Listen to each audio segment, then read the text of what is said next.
Hi, this is Dr. Monte. This is the second video in the series on dealing with suicide. In this video, we're going to deal with the fantasies, the beliefs that people have about what's going to happen to them after they die. How will people react? Will they even miss them? Will people be better off? Please stay tuned. We need to examine this much more closer before you ever act and decide to do anything.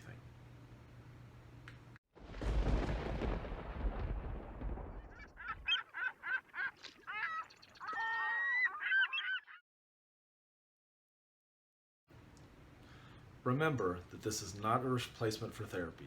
Please call the number that you just saw on your screen or listed below for National Suicide Hotline, or call a local therapist or counselor or mental health association and talk with somebody very specifically about these issues, please.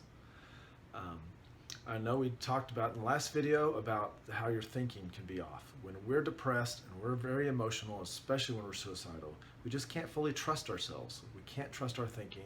There's more to the picture than what we see. Please look at that other previous video. The link is down below. I know right now you're probably feeling pretty small and worthless. You probably feel like nobody really cares or even gives a darn about you. But that's not true at all. I guarantee you your life touches so many more people around you, and certainly will touch many more people in the future if you just give it a chance. But after picking up the pieces of so many family and friends, so many clients especially, who've been left behind after the devastation of someone killing themselves, I can tell you, no one's better off. I've not, in all this time, ever even heard of a story, much less someone I've dealt with personally, who said, "Oh, I'm glad they're dead. Well, life's a lot easier now." No one's ever thought that. Everyone is devastated, I guarantee you. Let's look at some of the main ways that people think that things are going to happen to them after they're gone. The first is when the people left behind feel many different feelings and emotions. The first thing they feel is sadness, extreme sadness. Now we all can imagine that. Maybe that's one reason why you're in this shoes, is because you feel so sadness and grief over someone who's lost, someone who's died. Maybe you've had a breakup or a divorce and you feel like the person has died, and so you just feel like you can't go on. So you feel that sadness and that loss of that person.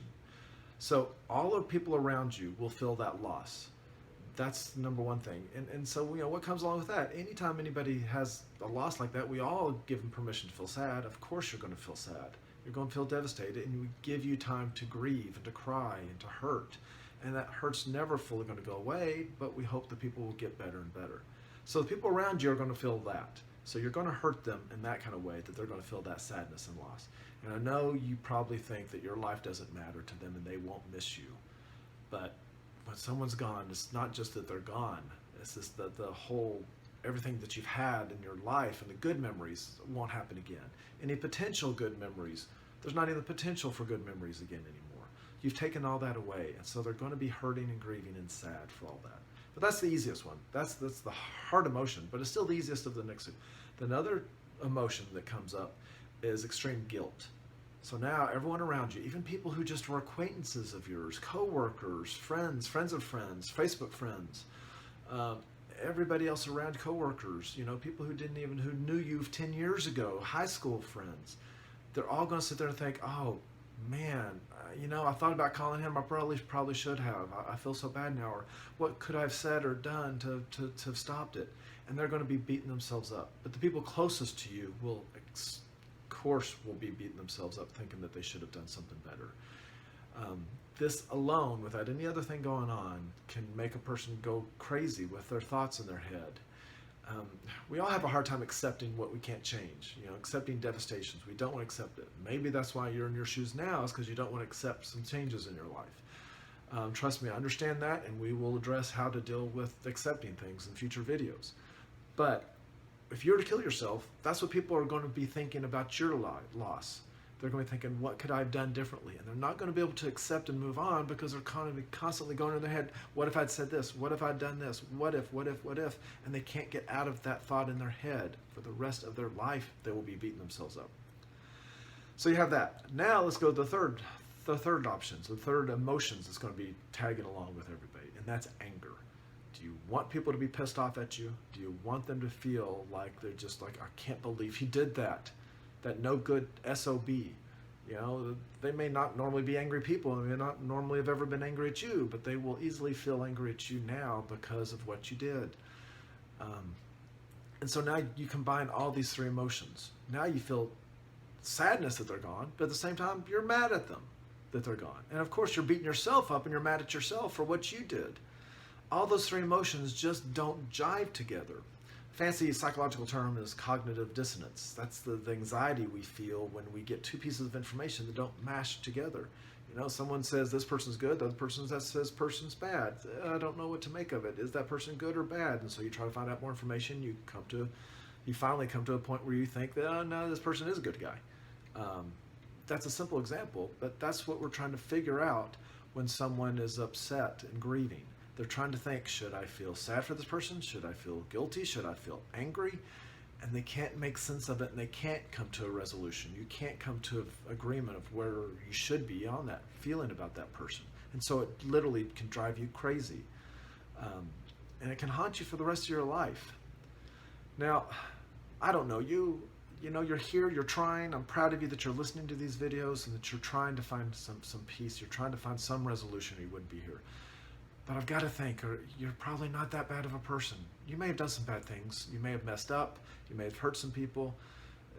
I understand that. I beat myself up for things in the past many, many times, and I still do on some things. But you got to let those things go. So I don't know you, but you're here and you're fighting and you're trying. You're listening. You're trying to find some help. Well, I don't know you. I bet you're not that mean of a person. I just don't think you've thought this all the way through. You don't believe me, but I'm telling you, please believe me on this. You will devastate people. You will harm them, and I just don't think you're that good of that bad of a person to do that. You must have some goodness in you, something that cares about you, that doesn't want to hurt other people. And that alone is something right there to be proud of yourself for, something good about yourself. I bet there's tons of other good things about you too. You've got to try to open up your mind and see those good things, but don't hurt the other people around you.